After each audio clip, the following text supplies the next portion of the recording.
Welcome to the Event Life Podcast, where we dive into the live event scene and have conversations with the people who make them happen. I'm your host, Esteban Quadros, and I'm joined by the ever insightful co-host, Jessica Barrett, and we're excited to share the conversation with you. Enjoy.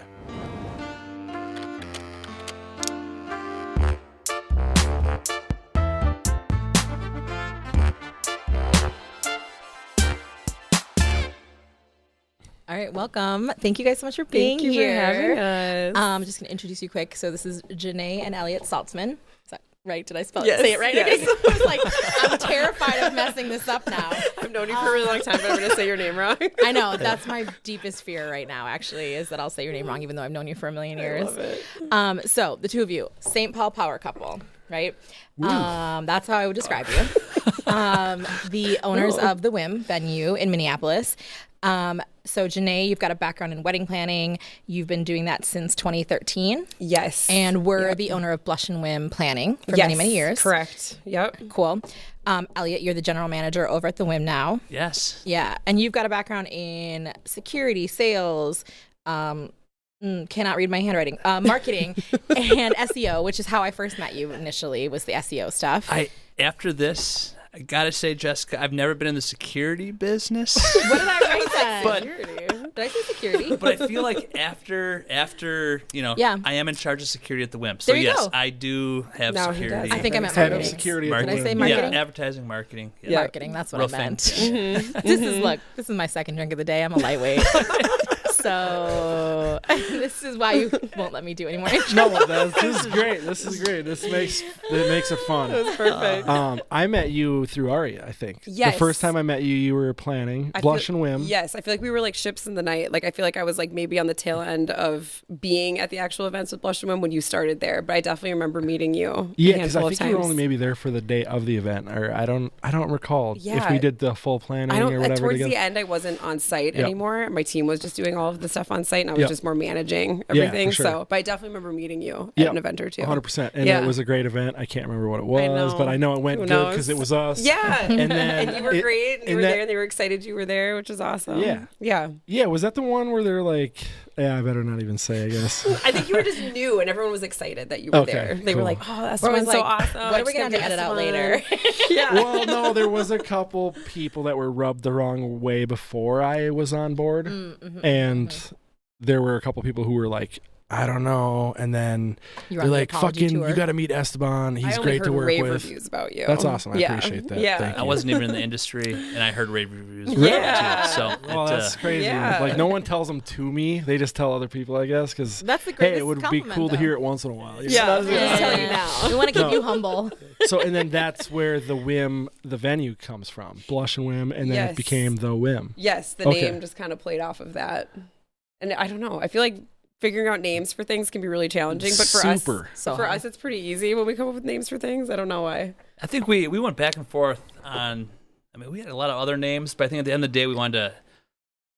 There was credibility behind Blush and Whim. Yes, and we we wanted You to thought had keep the the tie. authority for Yep. sure. transfer of Yeah. credibility there. Yeah, that made a lot of sense. That's I feel super like. cool. So Was is there it- any? Is Go it ahead. whim or win? Whim. Whim, WHIM. like on a whim? Yep. Yeah. Got The it. Whim. That's clever. Yeah. I think the thing that drove me nuts though is somebody like responded to an email and said the wedding's going to be at Whim, and I was like, The Whim. it needs the, and so like You can't just be Whim. it still drives me nuts, but it is funny because Right. people will say going to the. I do well, remember and talking about that. We're See, like, I got the machine opposite. shop, It'd be like, Aria. we're doing an event at the Aria. Yeah. The Aria, The which is- Aria, which And I was Yes. like, that bonkers. sounds so dumb. Yeah. Nope. I'm not Nope. trying to be like the Ohio State, but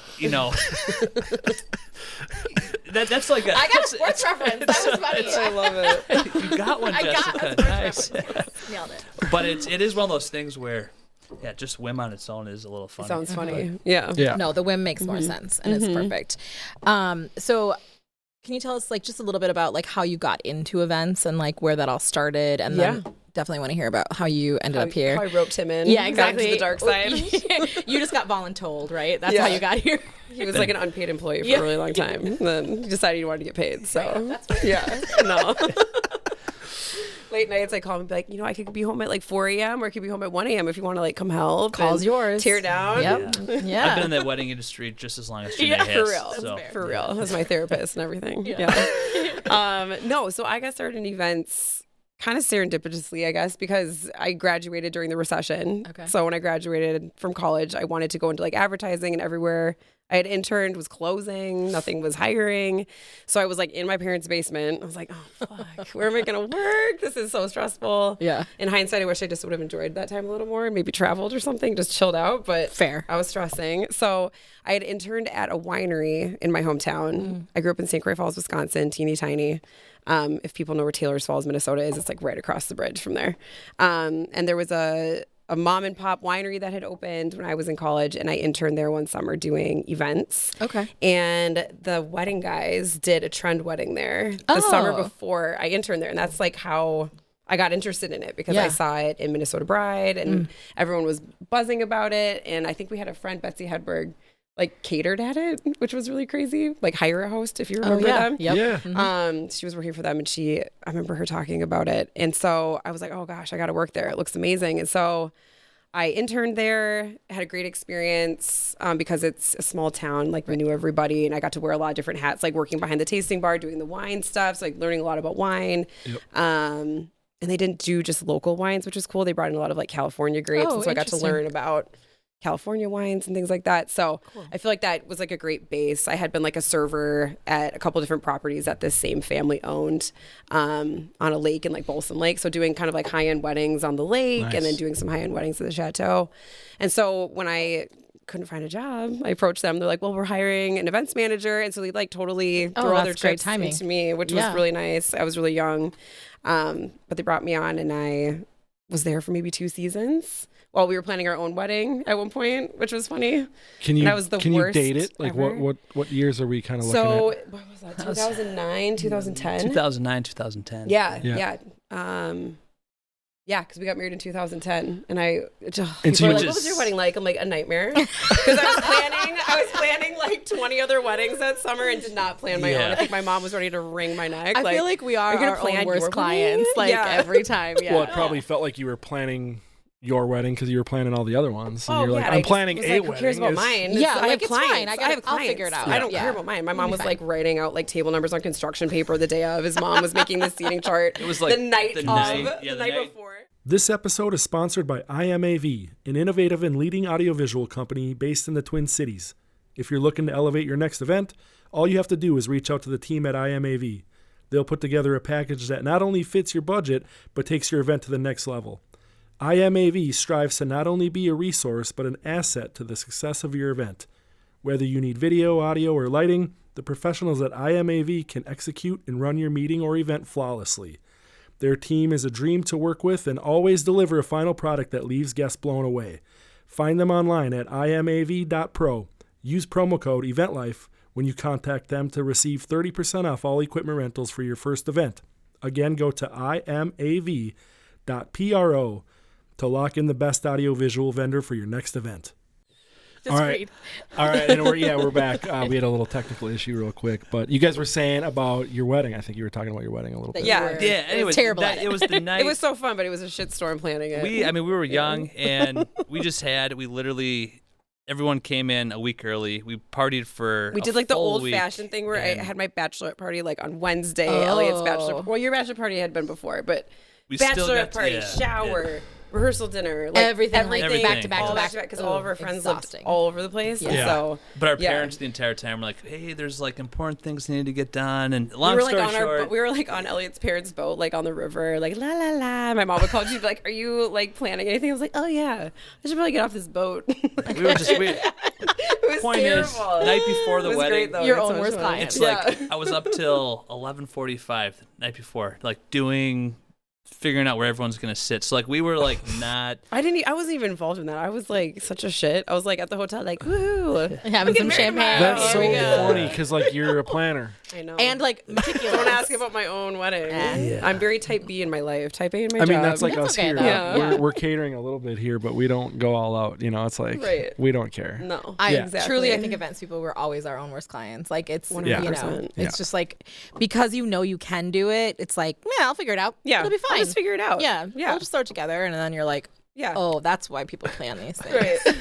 Exactly. That's why I have a job. So Yes. your first So I worked job at the chateau. was event Yep. managing. I was like a venue Venue manager, manager. Venue manager. tasting bar man. I mean, kind of wore all the hats, right? Because it was a mom and pop operation. So learned a lot doing all of that. And then I worked at the Nicollet Island Inn for like a minute and realized, It's like 3 months. yeah. 3 months, but it was like mostly catering. It Yeah. wasn't as much venue management. I was Sure. like, this is not the right fit. I need to get out of here. Yeah. 'Cause I had, like I said, a background in serving, but I didn't know enough about that for that job. So I was like, I got to leave. And then I worked at Bella Gala, like everybody. Worked at Bella Gala Okay. doing sales. Okay. And then they brought me on as a event planner. Okay. So one of their packages that they had for the different event planners. Yep. I was there at the same time as like Gretchen Culver, Rochelle. Like we worked there at the same time, I which is remember crazy. Gretchen worked Yeah. there for like a minute. Right. Yeah. Well, Rochelle worked there? Gretchen was like very involved in Bella Gala. I remember Okay. like when I did sales, like watching her in like the training videos. Like she was like the one training the sales team there. That's Yeah. hilarious. I love Great. that. But yeah, me and Rochelle worked there at the same time. And then we kind of left at the same time too. She started working with Style Architects. Okay. Who was like a styling, interior design, and event Hold planning up- company at the hold time. up, though. Okay, Yeah. so Rochelle worked for Bella Gala?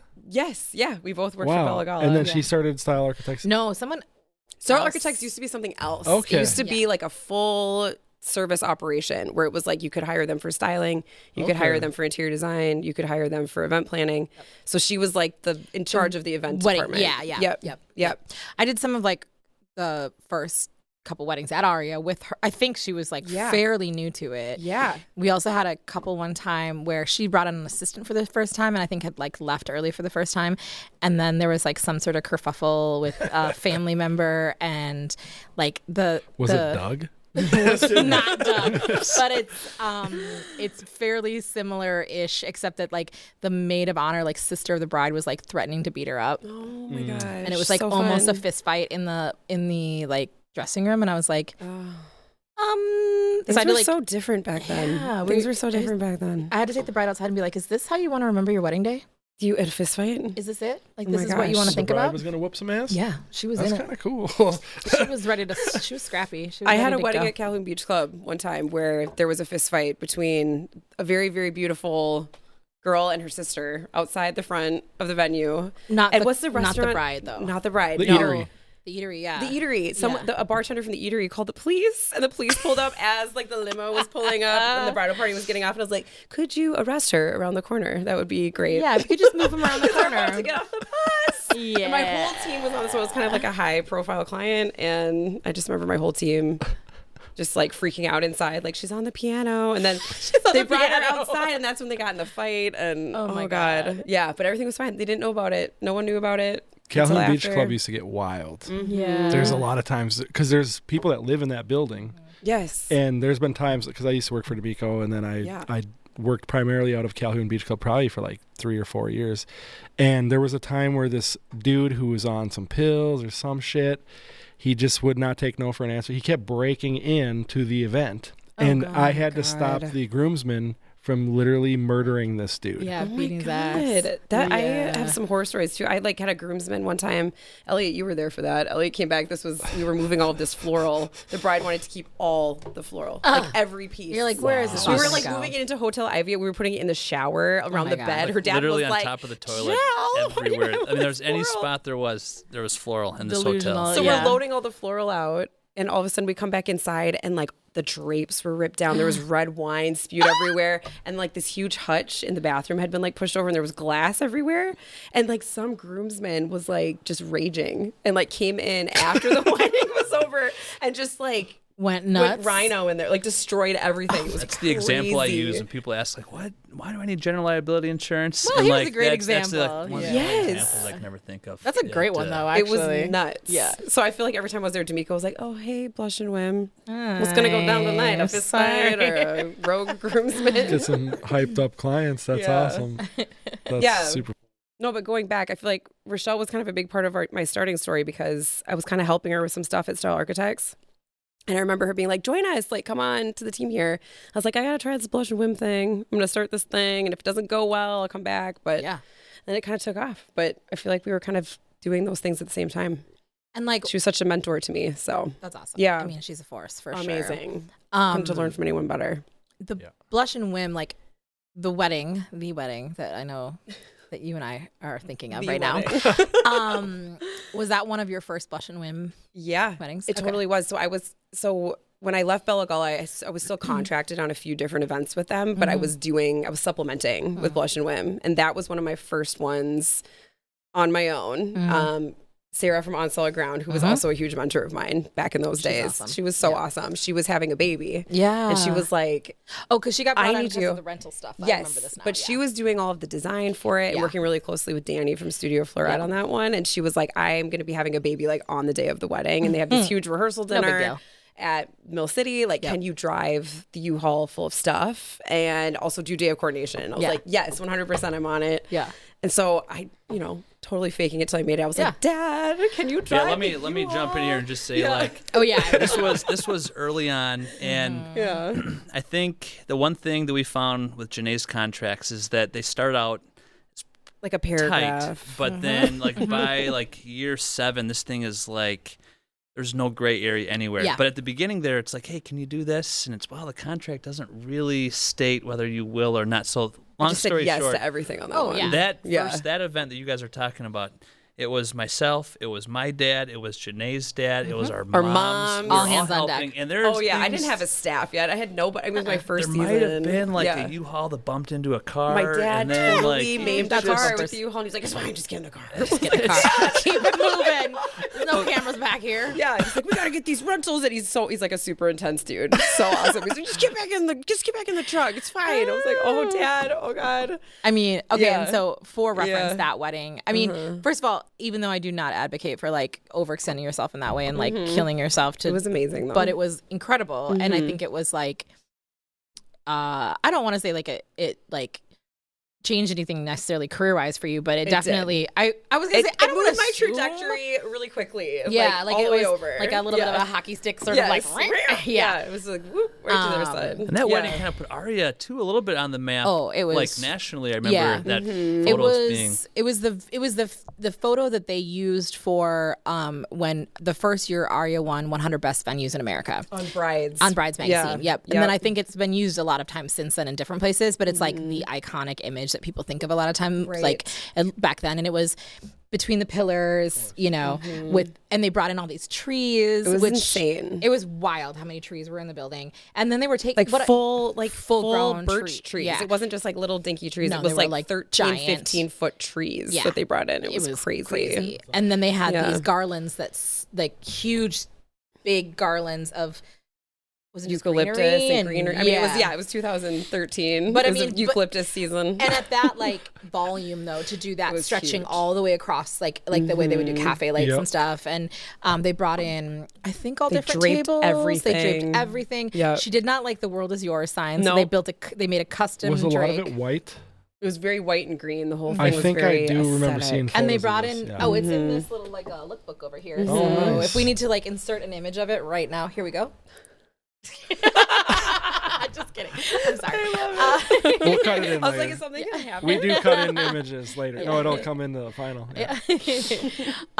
So it was definitely like an iconic, and it had like the bamboo rattan chairs, which we didn't so cool. usually I use. feel like I do know. Well, do you remember the name, the last name? I just don't say it. We Yeah. do. Yeah, Elliot yeah, actually knew the family, which was really ironic too. Like when we started planning, he was like, "Wait, I was on swim team with her when I was little Yeah. at the U Club." And she like had borrowed her wedding dress from like Dustin Hoffman's daughter. Oh my God, totally. We were like, is Dustin Hoffman going to be here? it We're was like looking around. very interesting. Yeah, she was good friends with his kids. Yeah. Yeah. It was beautiful. It was so, and she was like the coolest. They were just like the coolest client. And I feel like it super was like, mellow. wasn't it right around like 4th of July weekend too? It was 4th of July. It was, okay. Yes. So it's funny Yep. because it's like, those were the early days in Aria where I always kind of reference, I'm like, we did things back then that I would never do now. Right, 4th of July wedding. Like I would not let people just like unlimited load in shit for like a holiday Right. weekend. Like no way. No way. No way. But like we didn't know better back Exactly. then. And there were so many vendors on that event. There were so many vendors. And it was also wild. I think we knew it was going to be stunning. And so it was like, it's a little easier to like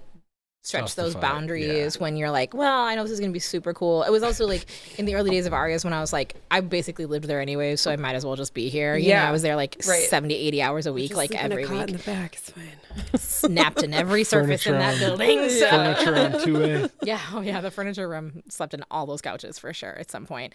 But yeah, that one was definitely like, it was the first time I'd ever met you. Yes. Pretty sure. I think maybe we had done I think we'd met like at a photo shoot that we had done in there. Yeah, that could be. But this was our first time working together. Yeah. And it was like, I was like, oh, she like knows her shit. Oh God. So it's funny because I'm really glad you thought that. I didn't know at the time that it was one of your first events. Yeah. I had no idea. I was like, she knows what she's doing. This is dope. Like, I had done events, but that was my first one flying solo with Blush and Whim for sure. Yeah. And I'd worked with On Solid Ground. I think I'd worked with Studio Florette a little bit before that, but like that was definitely like the moment that I remember like working with you for the first time. Was in existence on that event? Was he around yet? Well, there was a big chandelier, so he might have been. He must have been there. Adam might have been DJing. Funny. He used to DJ. Oh my, yeah. No, he wasn't the DJ on that one. He wasn't. It was but he was a DJ. An event, which also is in that book.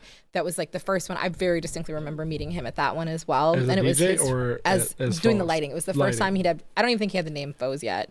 I'm not sure that he had like a business formed. Right. I'm pretty sure he literally like said, "Do you think that I could rent these?" And I was like, "Yeah, these are dope." That is awesome. Yeah, I love that. And he also made some joke about like a small business thing afterwards, and was like, "I'm like really small," and I was like, "You're so brave. Most men wouldn't admit that," but. He was like, "Oh my God." I was like, "This is what happens when I'm at work for 27 hours straight. Like, I just say some dumb shit." No, that event was so cool. It was like working with everyone for the first time at that level. Like I remember meeting Danny from Studio Florette and being like, "Oh my God, she's so talented." And then my dad was so embarrassing. He came in and was like unloading, again, very intense man. He's like the sweetest, but he's so intense. And he was like unloading floral from her car and was just like throwing vases of floral. And she was like, "Oh dear, oh no." Oh, and she's like, "Dad, oh my God." He's like, "Oh, sorry, Bola, sorry." Is that something fragile? Oh, is that glass? I don't remember any of that. So standing on tables, like cranking the legs off. I was like, "Dad, get off the table." So funny. I know. Yeah. That's I don't think you amazing. guys even had like tear down hours at that like early on stage, did you? We did, but it was just like whatever you wanted. Yeah, I really feel like it was just like a free for all. I think also we were doing some things because it was a holiday weekend where it was like, I feel like you guys came in the next day or like a couple days later because we didn't want to have to stay super late. I don't remember. It's like so long ago, but back then I had like no boundaries about anything. And so I'd be like, "Oh, you want to tear down?" And we would go till 1 a.m. partying, right? Yeah. Oh my gosh. Which I never do. And then loading out until 2. Oh. It was so late. I was there until like 6 o'clock in the morning sometimes. Nuts. I'd literally be like at a couch in the waiting lobby, for the like, cleaners to come. Yeah. No, just like waiting for AV to load out. Like 9 times out of 10 because it was always just wasn't tight yet. Yeah. There was one time when one of the AV companies, because there's like a big garage door in the back, and so like they would pull that up and pull their truck in and like load their gear up onto it, and they were doing it and they got all done, and then they realized the truck was dead. Oh my God. And it was super cold. It was like negative 10 outside something, and like it had died. Garage door wide open. I can't really like leave because anybody could walk in at this point, so I'm like in there in my jacket like, "It's fine. I'll be fine. It's 4 o'clock in the morning. This is great. No problem." Oh my God. God damn. Yeah. What do you remember? Like, what made you decide you wanted to like start your own planning? I think when I was working at Bella Gala, I just felt like, okay, yeah. Like, I mean, I was contracting, right? I was like a free agent just contracting with them. And so I was like, if I'm contracting and I already have an LLC and my own insurance, because they required that, I might as well start my own. And everyone else was kind of doing it too. Sure. Everyone else had their own companies. So it was a great place to give you the wings to do it. Yeah. And like at the time, Bella Gala was getting, I mean, they still do, but they were getting really amazing clients then because they were like, their SEO was amazing. Like they were ranked #1. Like if you Googled wedding planner MN, wedding planner St. Paul, Bella Gala popped up. Right. So I got a lot of like NHL players when I worked there. I got like, a lot of like high profile clients. And so, it was just like a great learning experience. I think it was also a little bit before people were as comfortable with, they were like looking more for like the one-stop shop sort of experience. Instagram didn't exist. Yeah, I mean, it did, but no one was really using it that way. Pinterest didn't exist really. So people were Googling. Yeah. And like the athletes were just like, "I just want something easy." Yeah, like just sign me up. Here we go. And so like that clearly is when you got your starts in events as well. Listen, and our parents. Yeah, exactly. Everybody. I always joke. Like, I've been in the. I mean, if you are married to a wedding planner or dating one, like you're a therapist. Like it is. And he knows all of them. Yes. Intimately. Oh my goodness. I know all the clients' names. And it really would be like early on. As that contract. And over the years, it got tighter and tighter. But early on, Jennae would call me up 12 o'clock at night, 11:30, and be like, Elliot, I'd be in bed. And she'd be like, listen, if you want to come help me for 1 hour, do tear down. I'll be at home. We'll be in bed by 2. Otherwise, I'll see you at 6 in the morning. And it was just like so I was helping tear downs. I mean, almost every weekend. Yeah, and, for sure. And I really feel like most of the planners at the time, I just don't think contracts were tight. No, and now everything I think was over the really year, rogue. just the entire industry has realized. And I think Yeah. part of that, Pinterest, that was 2013. All of a sudden, like just weddings in general they blew up. With They just became a different scope and a different sort of magnitude. And like with that comes like a different sort of exposure to liability and risk. Right. And Expectation inflation went way up. And they're spending more money on things. And so like having that contract be tight is important. There And was then crazy. God. I mean, there was crazy situations where clients would be like, "Okay, I'm going to give you my garage code," Oh, and then yeah. like you're taking all of. I mean, there's It's just like so these many. mansions. You're like, okay, this is not sketchy definitely whatsoever. taking pics into people's garages and Yes. giant mansions. And I'm just Yes. like, this is bigger than my Great. house. Cool. Yeah. Like if something gets broken, you have like a camera? Are you watching me? Right, Like, right, it was very sketchy all the time. And I feel like we were just talking about this, like clients back then, it was just different. Like I think there was a different perception of the wedding industry back then. People were just a lot meaner than they are now. I think they thought that they could like Abuse you. Yeah, like they could treat you a certain way and get away with it. And then also like that they could potentially get more from you by being mean. Yes. And exactly. I think that's not so much the perception as much No. these days. Wrong There are approach. It's some so different now. People are so much nicer. like It's catching crazy. flies with honey, right? Like it's just like Well, what do you contribute that?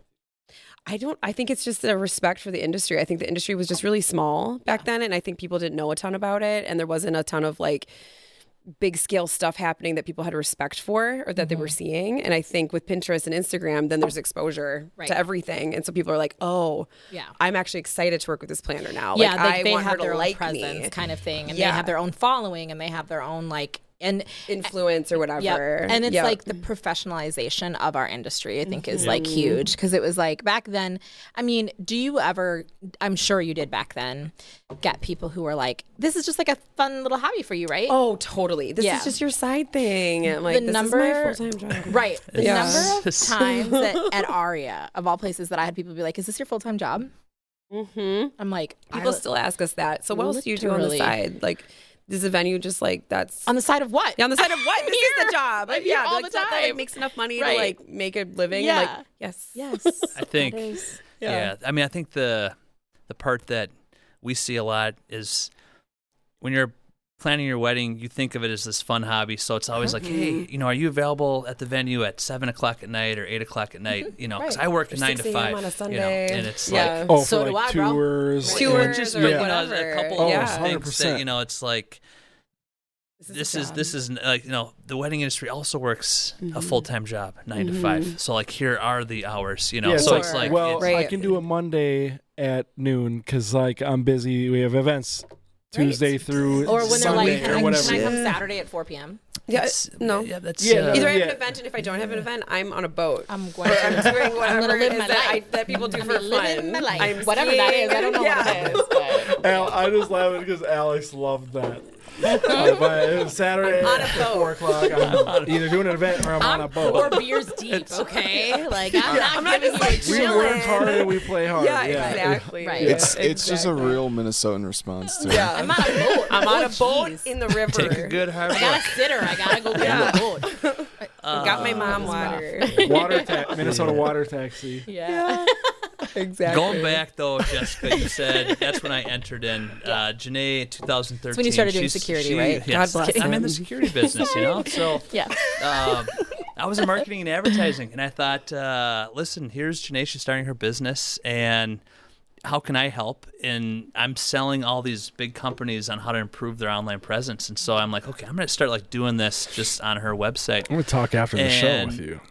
2013, I start implementing things. I mean, she launches, and I owe everything to him. No. Yeah. Hey, stop. A little bit. SEO, 2000 SEO no is very joke. powerful. It's 2014, you know, she was #1 on Google for Wedding Planner MN, Wedding Planner Minneapolis, and that's really, I mean, Jennae did not do the knot, and I mean, it was really Or Minnesota just, Bride. And then I always, you know, I did, Cool. so later on, I, you know, did workshops and I would help businesses with their online presence, and I'd say, you know, just having even the top, you know, that's what drove a lot of traffic, but it just gave her credibility. Yeah, And, you know, she does. landed on. Or just cool opportunities, like like TV shows. I mean, those producers are exhausted. They're just Googling all day long. Like, who's going to pick up the phone first and who's going to, like, you know, whatever click I get, I'm just going to call first. She was on the Meredith Vieira Show, and we were Which out is in not New a show York. anymore. I remember but that. We're out in New York, and I was standing backstage, and she's about to go on television, and I look, and I'm just curious, like, how did you guys find Jennae or pick Jennae? Like, literally, she was the first one to come up, and on Google, you know, And just she And answered I was the the first phone. one to answer the And phone. the phone, right, Yeah. So You know. funny. Yeah.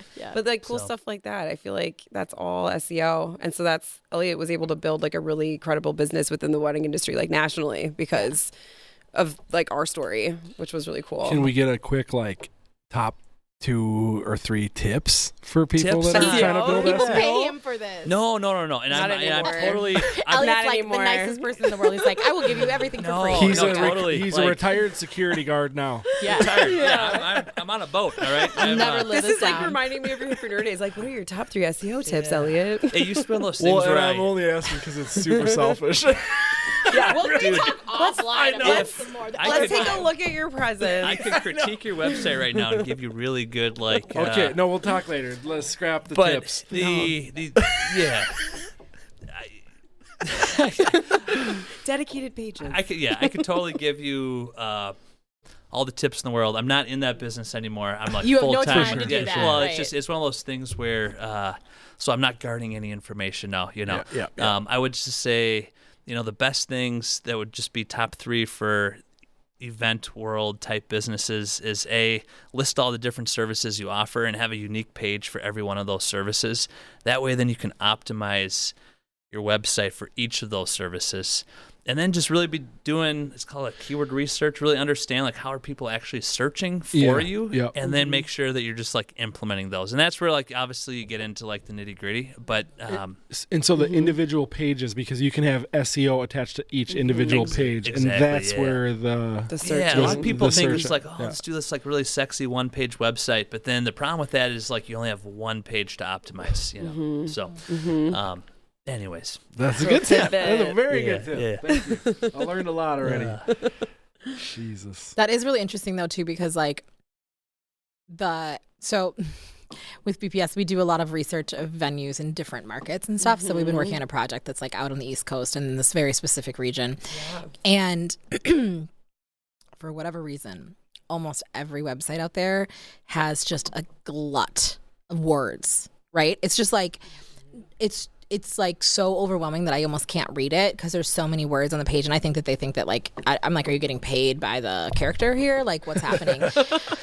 And so I'm always telling people, I'm like, don't have so much on here. But like, I'm sure there's somewhere in the middle that's a middle ground for it, or like just being more strategic with the words you're using kind of thing. yeah, it's like it's just a hard balance, right? Yeah. Because Google loves content, and at the same time, if you know, and search has changed. It's always evolving, and so now you're asking Amazon, what's the top, you know, or Yeah. Alexa, you know, Yeah. and so it's like, so Google's going to want a page that has a lot of content, but you also have to know who like your end user is. You know, if I'm a local plumber, my goodness, you could have. It'd be good to have a plumbing page for every one of your cities that you're going to operate in, and have a shit ton of content on there. That's good. But if a bride were to look at our website and go on, she's maybe not going to want to see, you know, paragraphs after paragraphs of content. Yeah, And because so, the like, Whim's website is clean. Like that's yeah. I actually use it as an example sometimes for like yeah. You're so we welcome. have work to do there, but it's like Work to do there. Alex is looking. Are you looking it up? thewhimevents.com. But you know, it's just searched it's it like like we 7 know times. like our end. That being said, though, you know, hey, we're trying to really grow a certain part of our business right now, and the feedback we're getting is you need more content around that. And so it's like, okay, Yep. so we know there's things we can do to improve. always room to improve. Yeah. Always. Yeah, that's so interesting. Yeah, I've definitely used your Oh shit! website as an example of a nice clean one. Super clean. Also, beautiful, clean venue. I want to talk you. about that for sure. Do we know who the video person was that did that? Alma Films. Alma. Shout out Alma. That's Was awesome. that Ginger Root that did the florals on that, or is On that that photo, Yeah, yes. that's what I thought. First one, the video was Lilia. That one is... Yeah, so That's Lilia. Mm-hmm. It's beautiful. Thank you. yeah, one area, you know, we're trying to grow is corporate, and so that's we've had corporate in our space, and so we have some great content there. At the same time, we've had some people come in recently, and they're like, "Hey, I know you guys have a perfect venue for that, Yeah. but I don't necessarily get that from your website." Corporate You know, always it asks us that. They're screams, like, it it's screams all wedding wedding right now, Yeah. and Yeah. so that's where we know that is kind of our bread and butter on the weekends. But you know, corporate holiday parties, Yeah. weekday stuff. I mean, we have to definitely improve in that. Yeah, area. we're learning just because I come from such a strong wedding Right. specific. Like I never did corporate events. It was all weddings. And so I think that's maybe part of the challenge going into a venue. It's And like, if all it's- right, let's do weddings. Yeah, if it's the bread and butter too, Right. like you have to kind of appeal to what's going to fill the calendar the most. But and I mean the weddings, the bar does well.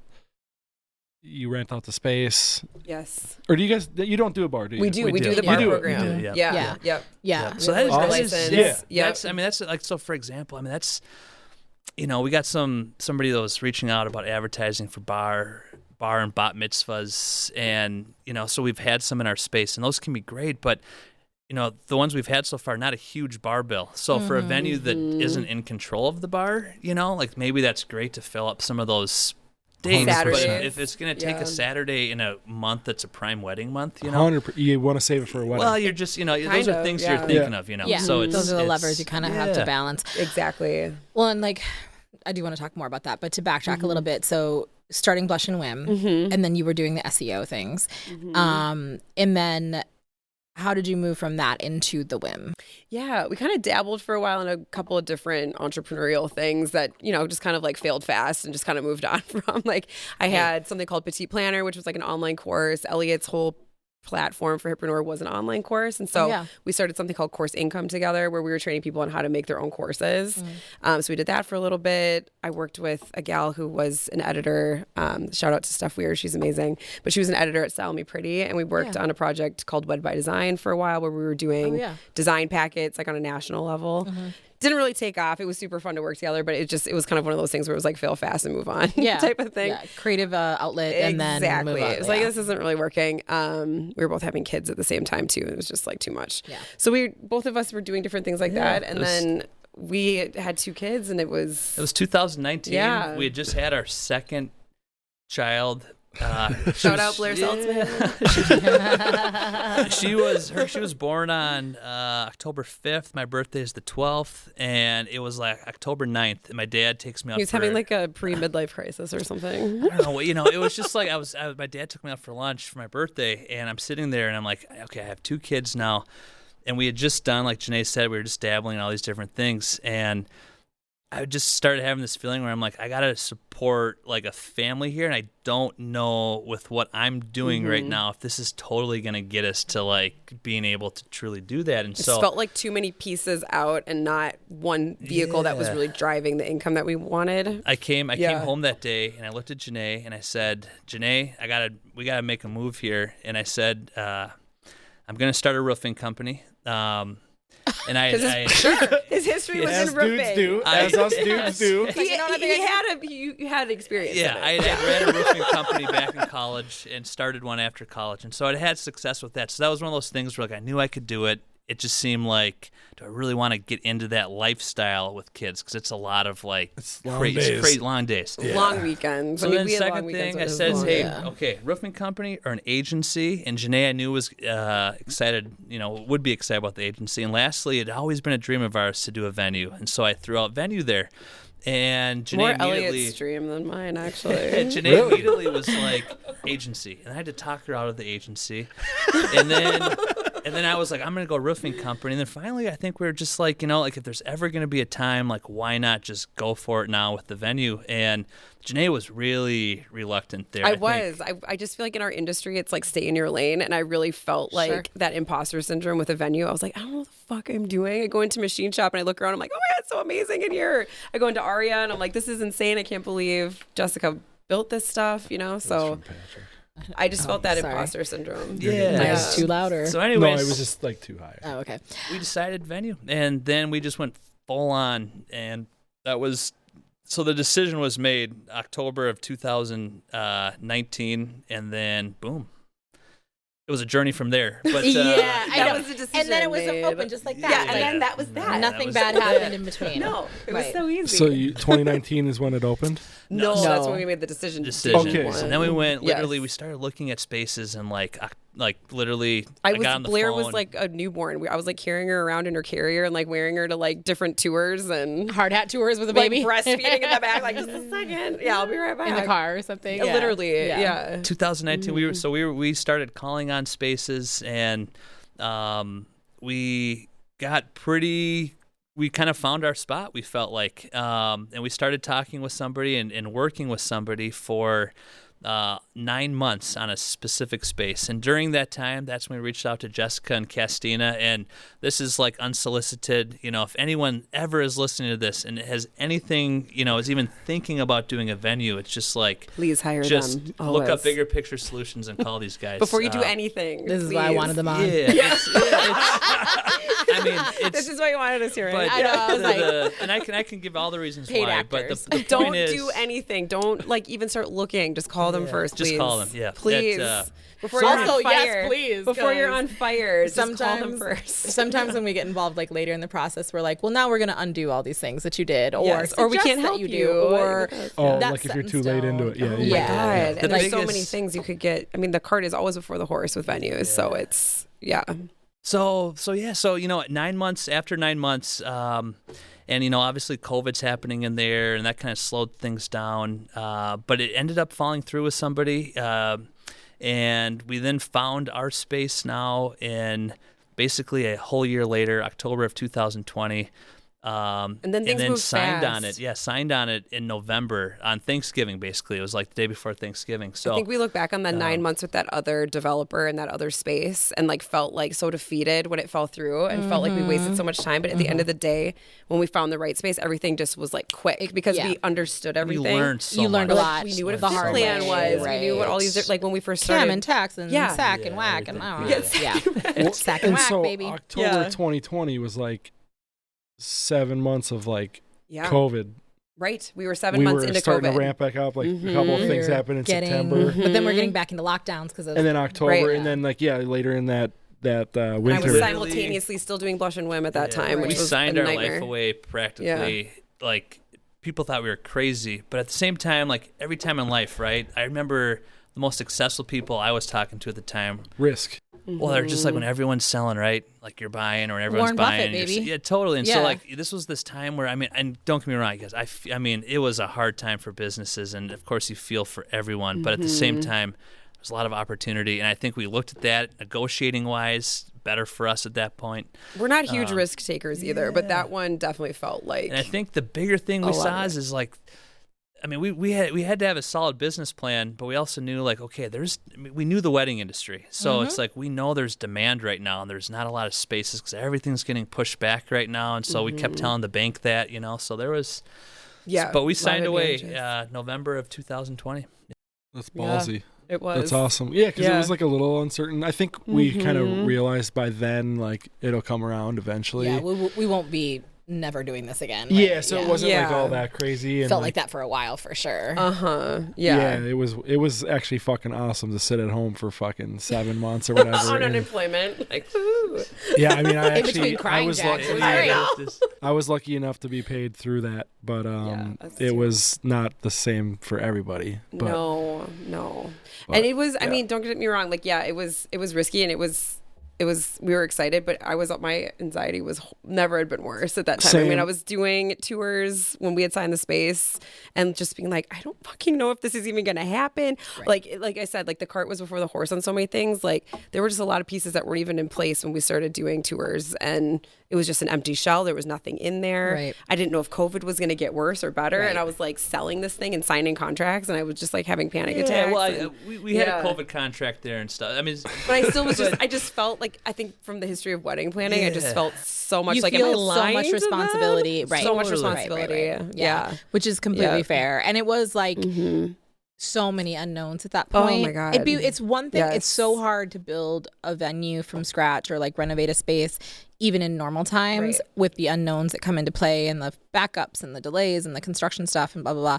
But then doing it with the double layer of COVID and like, will this get worse again? Will we have to shut down again? Will we, you know, we had a similar conversation with Amy Knight with Urban Daisy and like, you know, them not being able to get things on time. And we were doing our journey at the same time as them, and I feel like we were like checking in, like, are you guys okay? Are You need a guys hug. doing? Yeah, it was wild. What was the bookings like? What were those tours like during? I mean, Because were you selling or yeah. trying to sell at least? Because you knew you had the space. Yes. You didn't sign till October. We signed in October, and then we didn't start sales. We launched in April. we launched like April 21. 6th. Yeah. So I think we just Yes. realized it was like our Yeah, it was just like, our anniversary. Yeah. So it was like Yeah. April 6th that we launched, and I will say like bookings were good when It we was launched. That's like awesome. storybook Yeah. start. It It, was- felt like, whoa. Well, you had an audience Floodgates. built. That was Yes. like one of the things that I think that was like kind of amazing about the way that like the Whim came out swinging was like you had an audience from the Blush and Whim. So like moving it from that audience over to the Whim events was like, oh shit. They knew you could. A lot You of have credibility. other Yeah. people knew they could trust you guys too because you already established yourself. Oh, I yeah. think this is like well, I don't know. Yeah, I mean, know. I would Actually, yeah. assume. I would Yeah. assume that. I mean, we 100%. tried to really like have vendors in first to like Yeah. see like planners in, obviously, to see the space and like give us their feedback. Like we got lucky with a lot of like our great vendor friends like helping us with like ideas for the bridal suite, for like great lighting, for hair and makeup. And Adam from Foes was like, let me help you with like, you know, a plan for the ceiling for different lighting elements and Yeah. things like that. So we had a lot of Those great ringing points, baby. support. Yeah, which was cool. And I think we just had an understanding of, because it was just an empty shell without even a floor in it, no electricity, no plumbing, like we could really design it with vendors in mind first, Yep.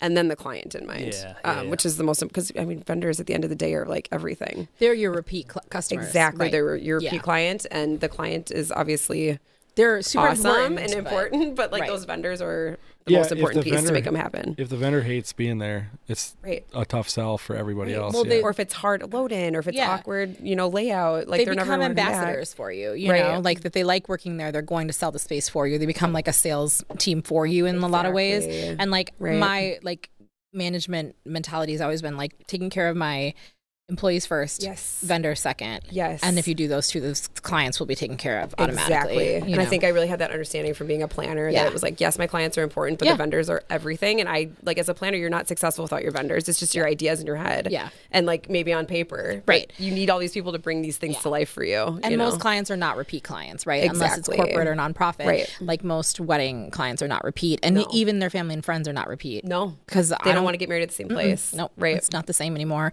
Exactly. So yeah, the vendors are your repeat clients for Right. sure. Right. yeah. Sales were good, but boy, it was stressful until that first wedding and just making sure the construction got done. I mean, we launched in April, and it's weird how the process works. I don't know if there is an ideal way of doing it. I don't know if it ever goes the ideal way in terms of timing, but I remember it was like the summertime, and all of a sudden I call the city, and the lady just, Elliot, that liquor license, I don't think you quite understood it correctly the last time we talked. Like, that's just not going to work for you guys. And I mean, that is part of our business model. All of our numbers, projections, everything. I mean, that's a very important part of it.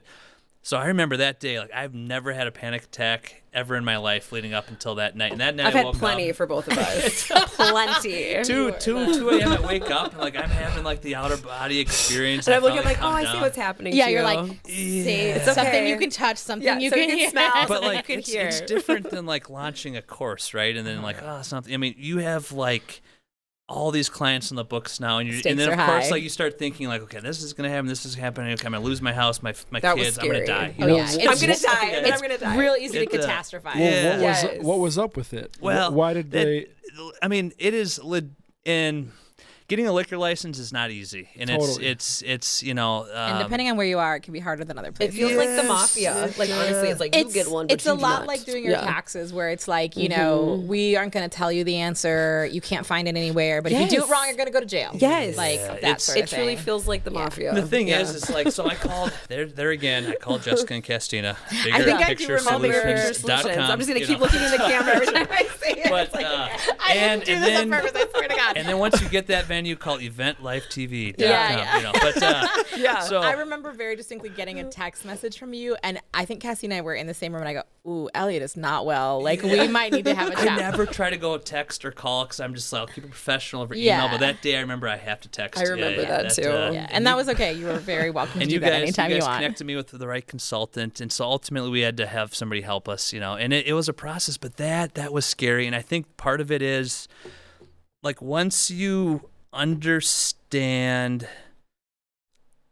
once you get to the point where you understand that the city has a lot of power, like all the power, and so they can pull the plug on you. And I had seen this happen to venues that said we're going to start a venue, and I'd watch during our process, and I'd be like, I know that is not not gonna zoned happen. correctly. Yeah. Yeah. And sure enough, It'd be really Yeah. sad. 5 We'd watch months- and be like, and ooh. 5 months later, like, Yeah. Instagram would be quiet, and it was like the plug got pulled, and it was Yep. like, you saw that coming. I know And- exactly which one you're talking Yeah, about. it's- And it's very much, but like a lot of that is, it's not only just that the city has power, it's that people make a lot of assumptions about what they can and can't do. And it's like, dude, if you were a brewery, if you were a distillery, if you were a strip club, like, zoning is Restaurant, important. Like, Yes. zoning matters, and you can't Right. just put a venue anywhere.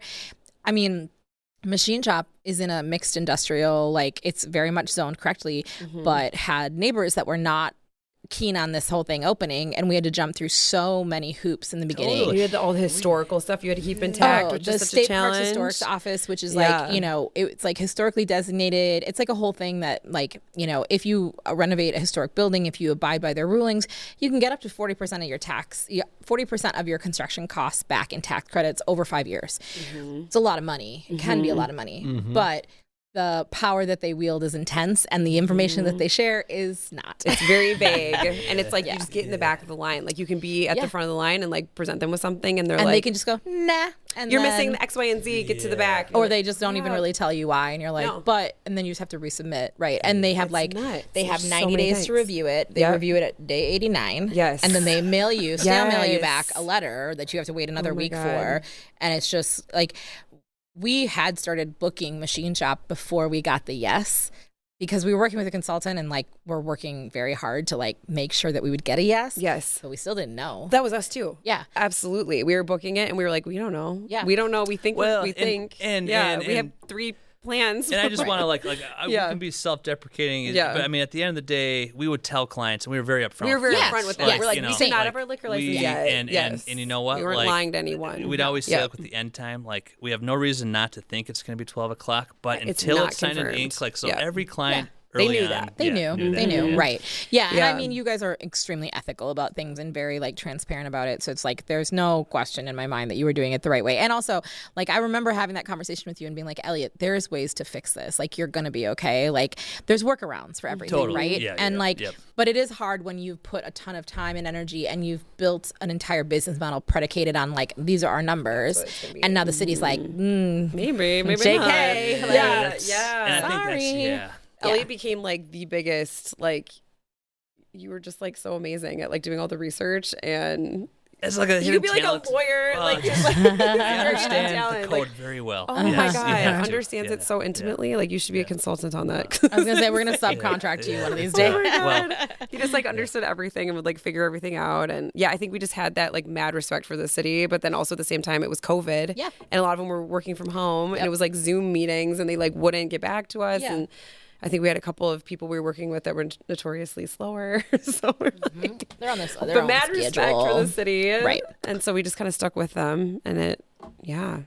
It came out. It came It out. all worked out. And you worked with Yeah. Laura Boyd, who I refer everyone to for their liquor license wonderful. stuff. Yeah. She's amazing, alcohol compliance services, and she's incredible. And she used to work for the city at one time, so she understands like the ins and outs. And she'd be like, you need to work with this person, not this person, because it's never going to go through this person. Yeah, and she just she can help you alleviate a lot of fears and also like get your paperwork in order. Yeah, It is.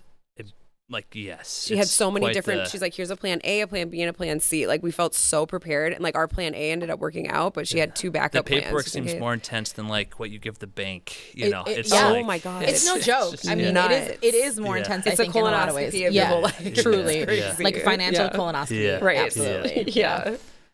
Yeah. Awesome. Sign over your firstborn and everything will be fine. Yeah, get this tattoo. Yeah, exactly. We also had, I mean, beyond just you guys, like working with you and Laura, like we had a very kick-ass general contractor and a very amazing, what's his title? Oh, Landscape yeah, engineer, landscaping.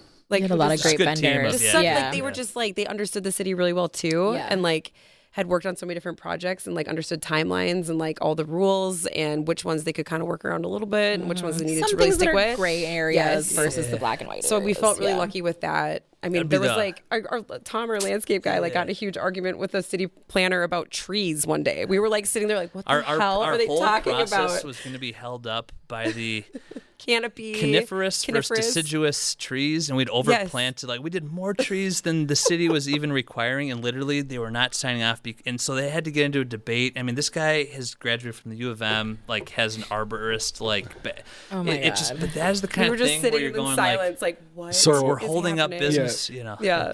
Coniferous versus deciduous. Oh, he's a tree guy. I'm all So about this that. is- I'm all so about you're that. speaking his language. So Yes. for people that don't know, coniferous is like cones, things that would have Pine like cones. pine cones and stuff like that. And deciduous is like a maple tree, like a gonna- leafy yep, tree. leafy. Yep. That's a good way of The more you remembering it. know. Cone, coniferous. But- yeah. But yeah. why? So yeah, that's my little tidbit. Anyway, I'm gonna shut up now and No, let you. it was But so it's like this- interesting. Is I'm the all city, about it. Yeah. Like, are they concerned about like how many leaves are gonna fall, or Yeah, that's what I- like? Listen, because you about the canopy with the tree. I'm Oh, a I can big see the tree guy power myself lines. now Power because lines, like yes, there was something We we like have had an to ash be. tree by our house, you know, and so Got like our- all of a the- sudden I'm like, you know, oh my gosh, are we gonna like have to cut down all the? So like I'm into trees too. We're so just I at get that age the- in life where all of a sudden you start really caring Yeah, about it, like a I tree mean, or trees in general. During Like, COVID, I really. got very into birds. Yeah, you have So, to. Yeah, I- Well, because ash I was trees like, look are at these like ducks in the diseased. backyard. I was now. like trying to lure ducks to come live in my backyard. I It's get just it. funny that we're talking about Let's talk I'm about all trees about some it. more. Oh, But yeah, I'm, we talk I'm about actually trees. hung up Weird on the fact shit. that they cared about like what you had. It's you For got to trees. understand It's that granular. like my stress Granular. level at this point is like this is like anyone that's been in this situation, it's like you need to start digging, right? You know, you have a wedding on this state, and it's Right. like we are talking about trees right now, and we're We don't have slow, you know. walls or toilets But yet. Yeah. you know, if the city of Minneapolis is listening to this, we love you guys. You know, hey, but Mad respect, mad you know, respect. it's Right. Yeah. but And it's important stuff, right? Like, so like I sometimes can get a little jaded about like the state parks historic office, right? Because they do make it very hard to work on historic buildings. But then I remember the Metropolitan building that was torn down in Minneapolis. And I'm very grateful that this exists because Right. it's like, okay, It's the history. It's the history. It's Yeah. maintaining those things. It's maintaining the quality of life in Minneapolis because we could Exactly. live in a city where there's like no trees, right? Right. There's plenty of those. Exactly. Where they just like, it's a free for all. And so Yeah. developers come in and they rip down all the trees and they do this and no one my cares about the gosh. canopy and like nobody knows what a coniferous tree is. And Right. like, no one And we gives a cared shit. about That's- trees. We were that's- like, we want more green. Yeah. Sorry to interject. no. That's exactly what happened recently around my neighborhood. My so on my main street to get into the neighborhood, because there's like one street in and one street out, they've cut down and like just got rid of the stumps and everything of like every tree on that road. And like the year, 2 years before, they just got done destroying a whole woods. There was woods and like deer were everything were coming through there. Got rid of the whole thing for So houses to play and everything. devil's advocate, sometimes there's invasive species, and Right. that's what they're trying to do is get rid of some of that to Well, like makes to sense. be able to replant. So it can also be sometimes too in certain neighborhoods where it's just like city planning stuff that like they don't know the growth trajectory of certain areas or whatever. And like in my neck of the woods, we're having to take trees out in certain areas because they're getting into the water lines or the sewer lines, right? Because That's they were what I'm roots are wondering entangled. if that's going on, because it was we were sitting there wondering if it was because there's a golf course there's a fence literally down the middle, and like on one side is the golf course, the other side is just the trees and the road. Oh, okay. And we were thinking like, oh, the golf course is cutting down trees, because we didn't know at the time. We just saw stumps. But at this point, it was like it's clearly it's the city, because it's on the roadside versus the golf course side. So I'm wondering if that's what it is, if it's like quality and maintaining quality of life. I would be like 99%. If I had to put like money down, it'd probably be ash trees, because the cities are going through and they're cutting down all the ash right now. And they're trying to get ahead of it. I can't remember what the name of ash it. borer. Emerald Ash ash. borer. Yeah, Yeah. got rid of mine. I had We keep vaccinating our trees. We're like, Had to cut don't it take down. them. I didn't know you could do that. That's so and I feel like interesting. even if it's not like, even if it looks healthy, they're going, this is a liability. It's gonna event, it could gonna fall eventually over become an issue. But so I'm all about like.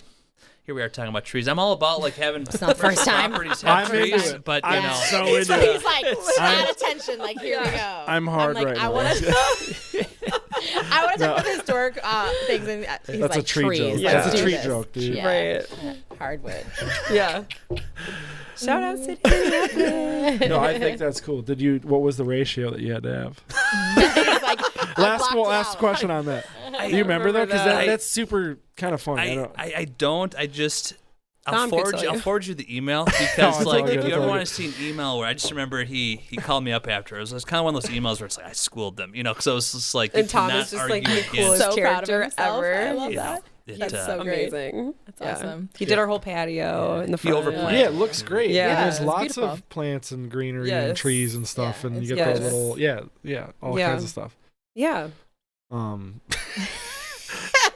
This was like Commercial break. daydreaming. Yeah. He's like, Get No, that's- sidetracked by coffee, then get sidetracked by trees. we've had a lot of Yeah. sidetracks today. Yeah. No, that's funny. No, so that was all like a really big journey, and I think, like Elliot said, it was just like we can't be talking about trees. We need to be like building walls. And Well, 100%. it's for them, it's all theoretical, and for you, it's like, no, this is no longer theoretical. Right. This is reality. This is It has to reality. be reality Yeah. because we Right. made promises, and Yes. because of like the nature of our business being like you're booking things further out, but like it's getting closer and closer and closer and closer, and it's like, I think the thing that the city, state, whatever government doesn't always understand about, and this is I think something that like came up during COVID, is just like that we don't get a do-over. No. Like, this isn't like, oh, your heating and cooling isn't working in your condo today, I'll fix it tomorrow. Right. Like, there's no tomorrow. No. Just today. Right. That's it. Right. So like if I pass this, because like your product is the venue, but more than that, your product is days. Exactly. Right. So like that Saturday in May, when it's gone, it's gone. You Right. don't get it back. Right. And I think that we kind of all started to realize that a little bit more during COVID, because it's like, well, I took the money here, it's all gone now, and I still have to give them a different date, and I can't resell that date. So it's like, You're losing, like the Right. service is a thing, but the dates are the thing, Right. right? Because Right. there's a finite number of those, especially here where our season is so much more short. compacted because of the weather. So it's like, I don't have unlimited Saturdays to give to people. Like, so if I have to give this twice to a certain one person, then like that's half as much money as I'm making on it Right. now, if even less than that sometimes. Or just if things aren't done, it's like your reputation's so big in the industry too. It's like vendors get really suspicious. Yeah, if you don't know get what a you're doing. do-over in the industry. Vendors are like, either. who's this person starting a thing? Like, do they know anything And we about all like talk events? about what like is you it? hear they had to move Did some you weddings hear because they this weren't open on person? time. Yeah. And then brides are also very like they talk, and so if the first one's bad, they're just gonna keep talking about it. Every You gotta one come out of swinging hard. Every one of the contractors, everyone knew the name of our bride for the first do wedding. it for Lulu. Like, yeah, it was They like would be like hammering, do it for Lulu. You guys- They were so on board with it. That's It was so so funny. adorable. There Like was these no like calling burly dudes her in there working. and telling her like this isn't happening. And she was a lawyer, and she was so adorable and so awesome. But she was But like, she's a I'll lawyer. sue she was a your lawyer, ass. and she was super smart. And she would stand there, and she'd be like, "It's not done, and I'll sue you." And we'd be like, "Hi." No way. Terrifying. She was just, like Okay. joking, She was but we the were sweet. like, She was the Oh, absolute- like literally, we could clenching, not. like- We So- could not have had a better first client. Like the whole family, we were like so in it together. Like on their wedding day when they like walked down the aisle, like every single family member came over and hugged Elliot and I. We were like, this is so great. Like we were really in that together with them. I will never forget them. Pretty down to the wire then to have the space ready. We didn't have a patio. Day before, paint drying like on the railings. Oh yeah.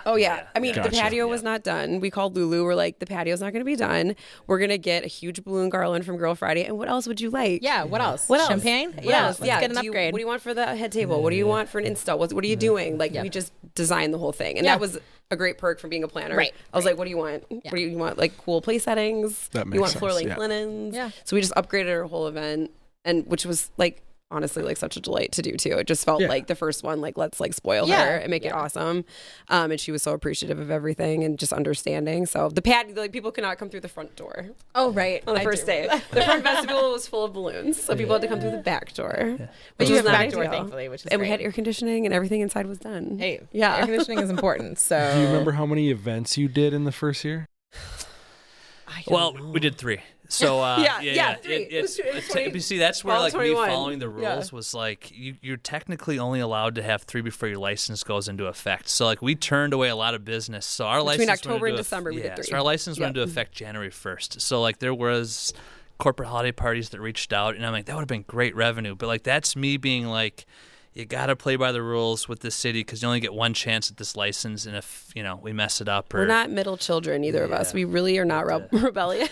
I'm a middle child. I just made a note like, oh, you can do 3 because I definitely was just doing events at a place that didn't have a license yet. But we got it now. We're good, and we didn't do more than 3, so we're fine. And we could have, but we were so paranoid. And that's just kind of I feel like they reminded us. Then we had Mr. Artman from Gmail. Oh yeah, Mr. Artman at gmail.com. The neighborhood is always going to get a notice and everything. And so somebody during they have this, to do the liquor license notification. Yeah, somebody emails us and goes, "Listen, I've been following, watching your space. It looks amazing, but just FYI, this is not going to be zoned properly. Da da da da. So unfortunately, you're never going to be able to have an event space here. Who is Wishing you all the best." Well, it was like one of those things where I have a little research skills. So I'm trying to figure out who emailed me, but I schooled this guy. I wrote him back and said, "Hey, the reason why we've been building is because the city approved this, But it's like that. Best of go fuck yourself. Was that just somebody in the neighborhood we were so just scared. not wanting you there? But I think it was someone that had started a venue and it didn't go through. That was our guess. Similar. I know who you're talking about now too. Yeah, it just seemed like we kind of think we know who our guy is. Yeah, no, actually, that's not. No, there's no secret there. It's possible it wasn't, but we kind of had an idea. But the first year, I don't remember how many events we did, and so that would have been our first full season was 2022. But it was a good year for us, and 23 was a great year. 24 I think is another great year, but 24 I think as a whole in the whole wedding industry is just kind of a people are calling it like the wedding gap. Because of COVID, people didn't meet. They didn't date, and so they didn't get engaged, and now they're not getting married. I love stats. Is like it that. feeling so lighter interesting. 2024 is very light for everybody across the board. It just feels funny. I have heard this universally from every venue. 25 is like, I mean, 25 is just like right 25 back is cooking, on. It's right? 25 is normal. But like 24 is just kind of just a little bit like we had interesting. Like a little bit of a funny gap, and I don't know if it's just like the clients that we have at Julie and James' place, but like it's like 3.5 years ago. Yeah. We have a slightly different client at Julie and James' place, which is our property up near Finlayson. So they don't follow some of the same booking timeline norms, all that kind of stuff. They just are a different client because they're looking for something that's like it's in the middle of the woods. It's a whole weekend thing. It's like a little more in like family. Very specific. Yeah, it's like a very specific client, and they don't follow all those traditional norms. So we had the wedding gap year last year. And we were literally like, "What the fuck just happened?" Yeah. Like we were like, "Where'd they all go? Where'd they go? Where you at?" Yeah. Truly. And then this year, but then we were still consistently booking for 2024 already. So like this year we're cooking again, and 2025 is already so interesting. We had it like a year ahead, and I was like, "Did we do something wrong?" Like no, it felt I was just noticing like. It was just quiet. Yeah. I was like, where is everybody? But a lot of people last are minute that way. It's And year gap in engagements. Yeah. That's weird. There's like legit research behind this. I think it was like Zales out in New York. It was and the Knot has done that. What is that? The Diamond Place? The Diamond Place. But they had all this research on knowing like all the history of like all of their weddings. It was like they just know that 3.1 years later, everyone's going to buy their diamonds or get engaged. You know, Makes it's Like the sense. average dating Yeah. time. They totally, It makes perfect sense. And I think I heard the statistic from Jove Meyer, who is a planner out in New York, who was here doing a speaking thing for ILEA, and he was talking about it. And it was like, as soon as you said it, I was like, oh, that's where they went. Like, got it. Yeah. Yeah. And it's like, it makes perfect sense. It's just the not knowing of it is kind of terrifying. And it's been so bonkers too. Right. So I think it's probably not even that down. Like I looked at the numbers and it's not really down. It just feels like it. Feels like it because it's been so inflated and Right. so crazy. Yeah. So now it's just normalizing. Right. We're just doing like a little pendulum swing, which is fine. Which and isn't like a pendulum. Like I was talking to a liquor distributor about that too, and they're like, it feels like we're doing this massive dip, but like it's actually still above what we were doing before COVID. But do you think part of it is because there are more venues too? I don't know. Maybe. I mean, I feel like we're trending normal for 25, so I feel like it definitely feels like a little. Yeah. I think that funny there's The dip makes sense. Is there more venues though? Because a lot of venues closed, didn't No, they? not that many did really. Really? Very few. I can only think of honestly one. I will say from our side of things, like there are certain segments of the market that are saturated in the Twin Cities. And there's certain like sizes and or amenities and things like that are saturated. I don't think the Whim falls in that category necessarily. So you should be okay. But and that's like one of the things that we like work with clients is like, you can't just be like, I'm gonna open a venue, like this is my dream, without like, you should have some data behind it, right? It's not just like let's throw all our money and see what sticks kind of thing. Exactly. Like, yeah, like there is data to be found about this kind of stuff if you know where to look or know who to ask and stuff like that. And so there's places where the market is very saturated and they're like, we're telling people like, we don't think that's a great idea. And like, then they're like, you're dumb. And they go do it. And they're like, wait. Is there another barn venue? Yeah. Maybe not right now. Yeah. This episode is sponsored by IMAV, an innovative and leading audiovisual company based in the Twin Cities. If you're looking to elevate your next event, all you have to do is reach out to the team at IMAV. They'll put together a package that not only fits your budget, but takes your event to the next level. IMAV strives to not only be a resource, but an asset to the success of your event. Whether you need video, audio, or lighting, the professionals at IMAV can execute and run your meeting or event flawlessly. Their team is a dream to work with and always deliver a final product that leaves guests blown away. Find them online at imav.pro. Use promo code EVENTLIFE when you contact them to receive 30% off all equipment rentals for your first event. Again, go to imav.pro to lock in the best audiovisual vendor for your next event. So what kinds of things were you, when you were looking for the venue, which is now the Whim, like what was like on the list that you needed to have like a fun, like functional venue? Like what was on the list like for you guys? You know, I think when we put together our business plan, I think we had a pretty good idea of like something we felt was missing in the Twin Cities at the time. So now I think there's like other venues that probably kind of are similar-ish, but no. But I mean, I think at the time we just saw a need for a real, more of a blank canvas type of space. Yeah, super clean, bright, lots of windows. I mean, Jennae came from like, this was like what she did. She was a designer. You know, she's probably more known for, well, you did a lot of great wedding design, and so I think she knew what would work. Aesthetically, yeah, in what people wanted, because you were in other spaces, so you're like, this doesn't really exist, so we should kind of do something along the lines of this. I feel like that was definitely top of mind, but like we said, like I feel like the journey definitely became more vendor focused. Like as we were designing the space, it was like, what do makeup artists want? What do people need for load-in? What are the caterers going to want? Like we had all the caterers, and we're like, here are our plans for the kitchen. Like tear them up. What do you want to do? You know, and they're like Xing things out and adding things, and then we came in and we're like, great. No. They can't have too much. Yeah, it was like they don't need that. But I think it really did become really vendor focused. I think we just knew we wanted like a clean, beautiful space, and I think once we found the space that the Whim is in, we were like, this just checks so many boxes. Like it's awesome. So you just see it right away. I think that's why sales were easy. Yeah. I think our developer did a really good job with the shell of the space. Like he put the windows in, he begrudgingly painted everything white. He was like, I'm sending you my therapy bill for all the white that I'm painting it. But he did that, which was really great. So it really helped because you could see the windows, you could see the white, even though there wasn't a floor and there weren't walls and there wasn't a bathroom or a kitchen or suites or anything yet. It was easy to get it. You know what I mean? We knew like square footage wise, we had an idea because we just knew kind of like the price point. And, we just also knew like if you get under a certain number, you're just not going to attract necessarily the client that we wanted to attract. And so like we knew square footage wise what we had to look for. Yes. We also knew we wanted to be somewhere in the city, cities. I think hotels are very important. I think the further out you get, unfortunately, you can have the most beautiful space, but not always the night. It's just you might be missing the hotel. I really saw that when I worked at my first job. When I worked at that winery, it was in St. Croix Falls, which has like the Dallas House, which is great for partying, but not to stay. You don't stay at the Dallas House, or like there's a Holiday Inn. There's just not, and like these like bougie clients are like, I'm not. Where are we staying? Yeah, there's a few like communities out there that I can think of that I won't say the name of because I don't want somebody to steal it. Where they could definitely use a hotel. Like it would be just a killer. It would just knock it out of the park because there's a lot of wedding venues around there, and it's like, you wouldn't be open year round necessarily, or maybe you do seasonal things, but like you could crush it. There's a need for it, and it's important. Yeah.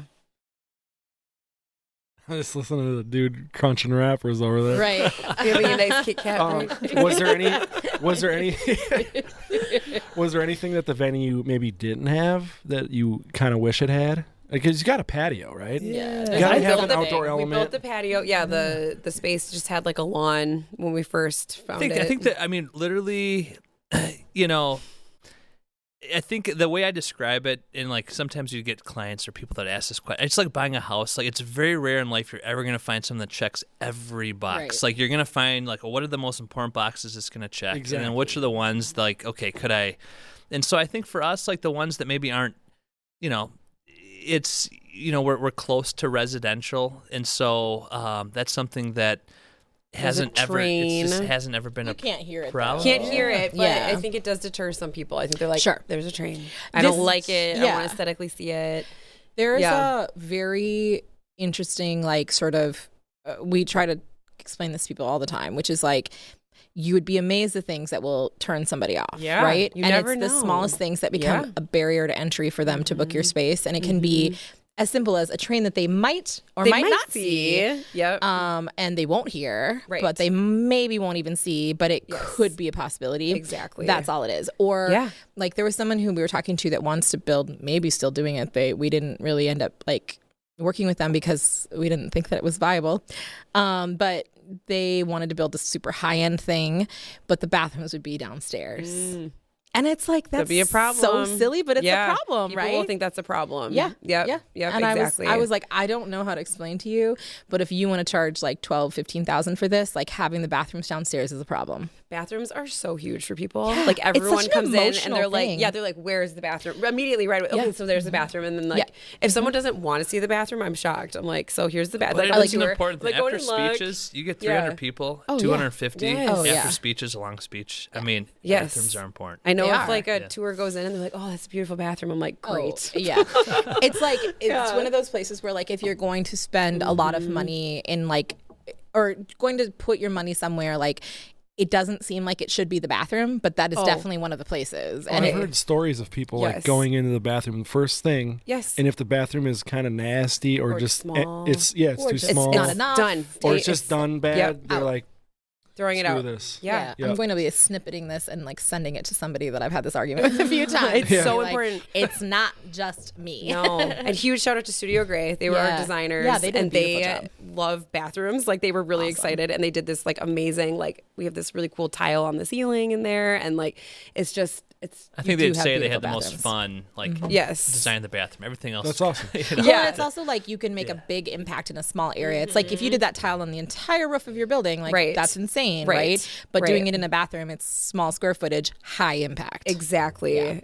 So every time someone loves that bathroom, we're just like, thank you, Studio Gray. I know. They were so amazing. Like they just understood our vision so well. Like we went in, they didn't even ask us for really anything. They just like looked at my website and my Instagram from Blush and Whim. Yeah. And we went in for their proposal and I just started bawling. I was like, you just took my whole company and made it a venue. Thank you. Like they did such a good job. It was so amazing. It was just fun being a designer and like having someone design for you. Yeah. Like such a treat. Such a treat. We've been working with somebody on a project where like it was beyond my wildest dreams. And when I came back and I was like, what? Yeah. I genuinely it was on a Zoom. I had to go off camera because I started crying. Same. I started bawling and they were like, oh. And I was like, no, this is just so wonderful. Yeah. I was like, I just like this a lot. I'm sorry. I'm having some really strong feelings about those sconces right now. I know. Seriously. They just nailed it. But I also will go into venues sometimes. I was in one the other day I will not name. And I was like, you had so many choices and you put in a drop ceiling. And I just don't know what to say about that. And you have beautiful beams up there. Yeah. And like, I get you're like hiding the mechanical or whatever, but it's like. You lose dimension in the room. It's such a downgrade in an unnecessary way because like builder quality drop ceiling, there's a lot of other options that you could have gone with. And it could have still been a drop ceiling and just a little something extra would have made a huge impact. But it's so funny too because we'll get dads and sometimes we're like, so it's kind of just like a, what did that one dad say? It's kind of just like a Costco floor. And he's like, why aren't the pillars wrapped? And like, where's the ceiling? Like, it was funny. Like, Costco is not where I was expecting that to go. No, or it's like, it's an industrial space. And I think it's always like dads. They come in and they're like, they just don't get it. They want it to be wrapped and pretty and everything's finished. Country and club is or hotel is like their mentality and they don't see the vision. So you decided not to put a drop ceiling in it. No, the you pillars put aren't wrapped. There's no floor. Yeah. Like this is kind of like floor. a Costco. Right. Like our daughters love it. They take their scooters and fly around. Hey, I wanted to ask you about the Minnesota Bride and the knot. Are you on them now or still not?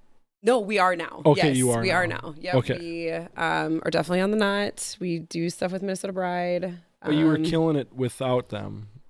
With Blush and Whim? With Blush and Whim. Yeah, I think it was different then too. I don't know.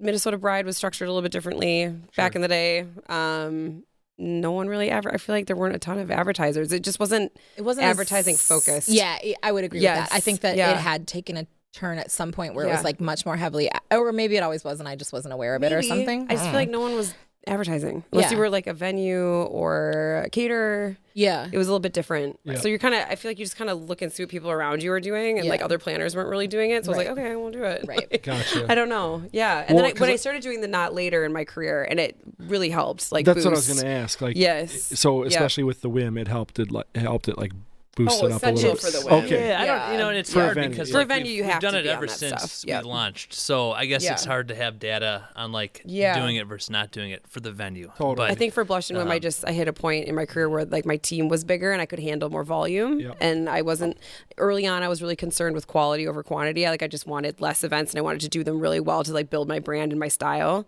And once I had done that, I felt like I could command a little bit more of what we were getting in. So that's when I did the knot at like year 6. I think. Okay. And that's when I added it on. Well, and if we consult the expert over here with search optimization, search engine optimization, being on those other sites can help with the SEO too, right? Yes and no. Yes and no. I mean, I think, just like really easy analogy, you have website A and website B, and website A says, I'm in Minneapolis and here's my address. And you have 2 other websites that point to that, meaning they link to that website. And you have business B over here that says I'm in Minneapolis at this address. And then you have all these reputable directories and websites and 100 others that all link to that one. Google's going like, who's the most relevant? Like, who do we feel most confident actually in Minneapolis? It's going to be this one, right? So if you are on those reputable websites and they are linking to your website, that's going to be good for you. I think what's funny is that they've also reverse engineered this to go, I'm going to give you a badge to say, put this on your website. Yeah. But really what they're doing is they're getting everyone else to getting your to SEO. them. Exactly. Yeah, and so they're taking all the local. And so that's why they keep remaining super high because everyone in the local community is all going, I'm the not best of 21, 22, 23, and everyone just keeps linking I back. want to be like, so tell me the criteria for that best of. Well, I'll tell you right now. Yeah, I'll tell you right now. reviews. It's Tell just me. reviews. You have to get reviews. It's A just, certain number of reviews. They don't even have to be good reviews. Yeah. It's just, you just have to get interesting. every year. It might be different, but it's like you just get 5 reviews. Like you are now the not best of, and so, but it's all a perception, and the reality is that a lot of times it's if it's a wedding, for example, it's the perception is reality. So couples see that and they go, that's oh, true. okay, Yeah. But, That is true. That's really interesting. Yeah. What advice would you guys give, like having gone through like starting up a venue, going through all the rigmarole, I guess you could say, but like what advice would you give to anyone like considering opening a venue in this day and age? Jessica's going, is he going to mention his Hire bigger picture Well, solutions. I know. I think that's obvious. I I think that's obvious. Yeah. It's, But I mean, like when it leading comes the to, witness here. Okay. we've already covered bigger picture Yeah. solutions 100 times. Hire them. Hire I them. think That's it it. goes without saying. Yeah. And I You said that so totally did. many I could times. feel you Not. peering over here. I know, It's so funny because the amount of emails you get when you're first starting the venue is like kind of like dies after a while. Like people don't ask you as much, but when you're first starting, everyone's like, "Oh, it's new. I'm going to ask them while they're fresh." And it's just, I just was like, and here's their email, and here's bigger picture solutions email. Totally. Every time. Well, that's the thing. But there's Yeah. some people out there who Yeah. are like adamant about, I don't need help, and like what kind of We advice? also work nationally, just like for the record. knowing now Yeah. what you didn't know then. Yeah. I'd say that, I can think of 3 things. So number 1 is, like, no joke, and the reason why I think I would say is, number 1, like, hire Jessica or Kesty, and the reason for that is, but there's a reason for it, is that, like, you are going to think, like, oh, I'm going to have my projections figured out, and I'm going to think of all my expenses. You're not. And the reality is You're that's not. really when I brought these guys on, is because I'm going, like, what if I'm missing something right now? And what if, like, my projections or my expenses, I'm missing something? Remember that call we got off of? We got off the call with you guys on that first one. We were like, oh, it's just like you were missing so many things. Like, We thought we had it so dialed in. We and could be some Jessica real was dream Jessica was killers. just like that.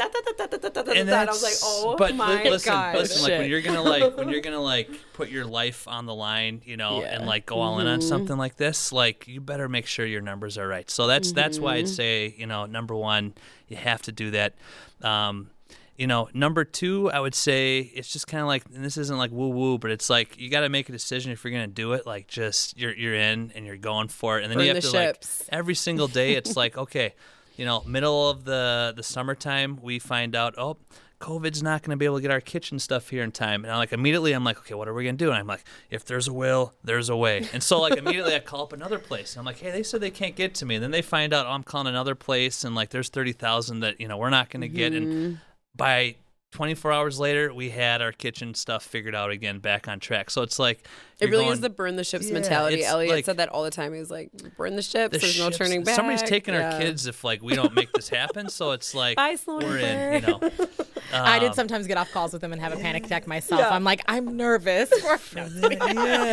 Elliot keeps talking about them taking his kids away. Yeah. I don't know. I just analogy in my head. I'm like, it has to happen. They're going to listen to this podcast and be like, are we going to get taken away? Don't let them listen to this for Yeah. many years. Yeah. And number 3, I would say, is just like if you said earlier I was having like that midlife crisis, or sit down and just like write out like how do you want to like design your life? What does it look like? And Don't just start a venue to start a venue. Yeah, this Make like sure really you're passionate fit about in it. with like how Yeah. you want to live your life, And if Right. it does, and if it really like you get excited about that, then awesome. But if it doesn't in some way, then I don't do that because I think like obviously we were in the wedding industry, but Elliot and I love creating experiences. Yeah. Like that's our number one thing. Like with anything that we do, like when we were in our early 20s, we owned a duplex that we lived in, and we had this garage that we made into like a bar. Like it was like every weekend, by the end of like living there, or like our partying era, It was the place. It was to the go. place. Yeah, like yeah. there were people over. I was like, who Yeah. are these people? Like Right. who's in our garage? And people were like, oh, I invited so and so, invited so and so. It's a little speakeasy. Yeah. Seriously, so it's always kind of been in our DNA to do that. Like we love creating experiences, we love parties, we love entertaining, hosting. So this just it's so fun. Like obviously it's a job and there's parts that are really stressful, but at the end of the day, like we'll be just like riding in the car together and be like, this is so fun that we get to do this all the time. And yeah, it definitely feels like a family business. Like our family's been really supportive, and Our kids love going there. That's And awesome. Your dad's still in there throwing things around. yeah, and- yes. When we like got our chairs, like that was the number one thing. I had my dad like sit in a bunch of chairs. I was like, which one's the most comfortable? That's and then why they were there helping us unwrap the chairs. Yeah. and- That's why I bought yeah. 325 because I knew once he started unwrapping some, it'd be at like He's just gonna John, like chuck it across 21. the room. Oh my gosh. I Right. can't wait for him to listen to this. He's gonna be like, why am I like that? Because John. he's like the sweetest, most He is, sensitive man. he is very sweet. But I he's have- like I remember 6'4" him. and, yeah, you know, I mean, just a well, big and also guy. it's like not. Yeah. He's maybe not accustomed to the kid gloves that come with some of the stuff, Yeah, right? exactly. That's okay. So funny. I'm also very rough on chairs. I'm Yeah. always like flinging it across the room, so it's not just him. Yeah. At Ari at the end Yeah. there. I so. know. But yeah, that's a huge part of this industry is like you have to be really passionate about hospitality and just experiences and things like that, not just numbers, because you're going to hate your job. That's The the way. relationships. Yeah, the Yeah. relationships, because it's a hard job. It's not. I Yeah. mean, there are glamorous parts that are really, really fun. They're far between those sometimes. Yeah, you know, But and you go there's to certain events and you get certain perks that are great. But at the end of the day, like the day to day is not it's always still a grind. It's still a grind. It's still Yeah. a lot of emails, a lot of paperwork, plus like Late a lot of nights, cleaning and a a lot lot of of cleaning. toilets and a lot of. We are glorified janitors. Yep. for sure. 100%. And I really liked when we first, like our first event, I just really felt that. Like from being a planner, I was like, all right, I love this. Yeah. I'm in the bathroom. I'm like, helping girls like zip Yeah. their dresses up. I was like, let me mop the floor and help you with that. Like, so great. I We loved have it. a photo from like at Aria from back in the day that was like me, Kelly, Castina, Steph maybe, and Kate, where gosh. we had a Oh, there was a geez. time frame where our toilets were not commercial grade and they would get clogged God, all all the time. time. And every time we pretended like it had never happened before. Oh my God, what? The My toilets are God. clogged? Somebody, I don't know, can't imagine how this could have possibly happened. Like these are state of the art toilets, and like we'd be in there just like squeegeeing the floors and like shop vaccing the floors and like so we have to tell the great flood The story. Great Flood. Oh, Oh, my yes. God. Tell the story. This is crazy. So was it 2 years ago to the day? It was in April. It was end of April. So like we said, we launched. Our license went into effect January 1st, and then we had a handful of weddings over the winter time. But things really got cooking in May. Yeah. But we had a few in April, and there'd be a few events. So Jennae and I worked the first 22 events. Like we were both there For everything, 22. and we Like, cleaned ourselves Like, after. yeah, We did you not did have it a all. cleaning company. We did it We- all because we wanted to understand every single intimate detail of the venue. We just wanted to so that we could understand train a few people. bucks in everything. there. Well, Yeah. and then save money, but we Yeah. really wanted to understand like what does it take to clean the space? What So does it there'd can't take? write a there'd be SOP few on it events without it. where people, the bartenders would come back and they'd be like, people are talking about like, got some water in the bathroom, and we'd be like, this is so bizarre. Like, are people like peeing This is on like the ground brand or new whatever? plumbing. Like what's going on? Yeah. So we'd get to the end of those events and think that was just kind of a weird crowd, maybe, or Yeah, you know, yeah. like, They said that there was like a toilet overflowing, and then we went in and everything was fine. We're like, what the hell's going on?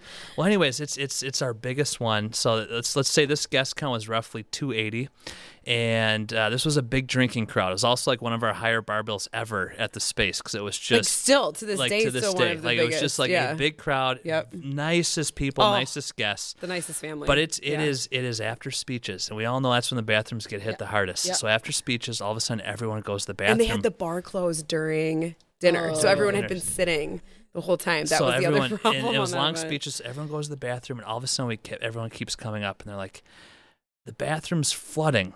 There's water on the ground, and it's flooding. And so all of a We're like, sudden, we're "What?" going in there, and we see some water. And we're like, this is bizarre. So you like mop And it up, then- leave. Yeah. And then all of Yeah. a sudden, a few minutes sure I later, like know there's exactly water what it is. coming up from the floor, and we're like, "What are you talking about?" And I'm standing in the kitchen, and all of a sudden, I see water start coming up from the drain. The, floor, caterers like dumped the drain. coffee in, and the coffee started like coming back up through the drain. We're like, You guys, what's happening? It was this like all is- at once. The, like the shit event show. goes till 12 o'clock. Let's just call it like 6:30 I was right gonna say now. this is like 7:00. Yeah, 7 o'clock. hours. Yes. You're thinking to yourself, and And the it's whole just system rocking in there. The is band totally is going. clogged to the whole building. Yes. And every Yes. time the toilet gets flushed, water is coming up from the floor.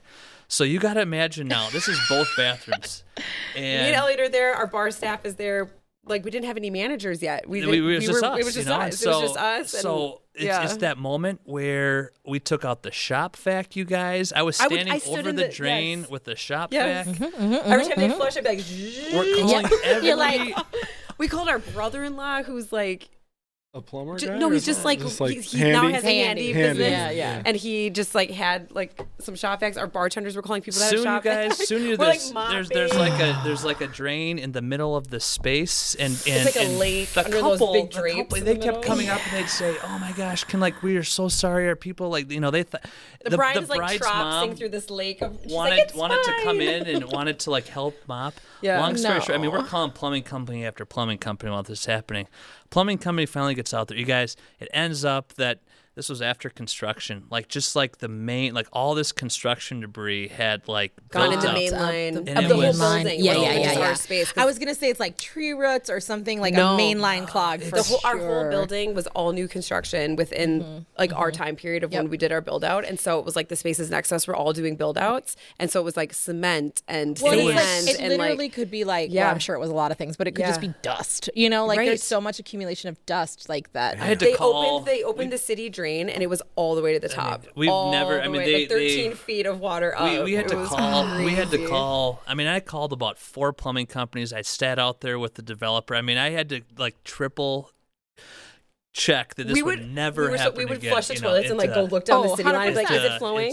Yeah. So that is the Great Flood. The couple. And then remember, they couldn't, like our bartenders couldn't, it was, the bar was crazy that night, and they Yeah. couldn't wash any glassware because it was all overflowing. So we had, had like, 2,000 pieces nobody of washes their glassware that hands in it. sat in Just the back yeah, it was for like 2 weeks Yeah. because we couldn't run Couldn't do anything. anything with It was it. nuts. So that's the craziest thing that's ever happened at our. You know, we call it the Great Flood. That will never happen. At one again. point, I just went into the cooler. At one point during that event, I just walked into the cooler and like grabbed a beer, cracked it, and just like Yeah. chugged the whole thing and Be like like- cried for like 2 minutes. I was like, all right, I'm good now. Back to shop vacuuming. You're like, and it I was can't just And you know pee what? because crazy. Yeah.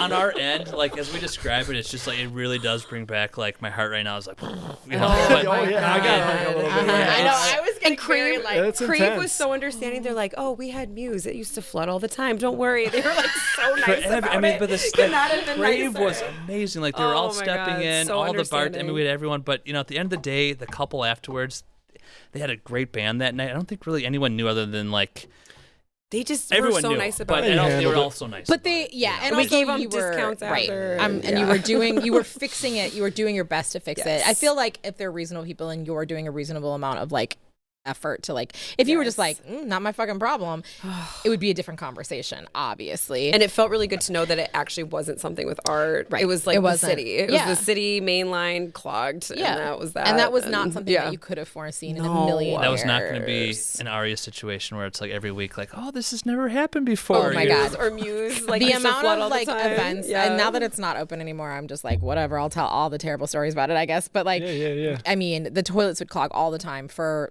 months and months and months while we like had obscene conversations about changing the toilets out, and I was like, I can't squeegee the floor one more time at an event. I can't do it. You know, I can't. I make never up- saw that happen. I didn't was have there all to the do time. that either. Oh, we got 'em It never happened. changed. Yeah, okay. Yeah. I was like, We got them changed Thanks. actually, and then Thanks. literally like the contractor I was talking to when the plumber was putting it, he goes, "Oh, you could flush like 20 ping pong balls down this thing now," and I was like, And it's just like rocking. Challenge accepted. I know, I was like, now I'm a little hard. Okay, like here we go. Yeah. Oh my God. Sorry, just kidding.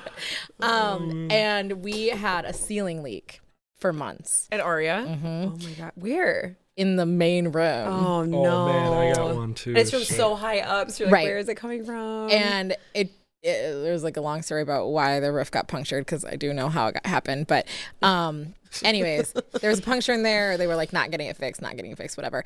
And it was like springtime where it was like, because this could be Dumping rain. bad, Like, right? like a day like today. Yeah, and we just Yeah. kept getting lucky where it would happen on days when we didn't have an event.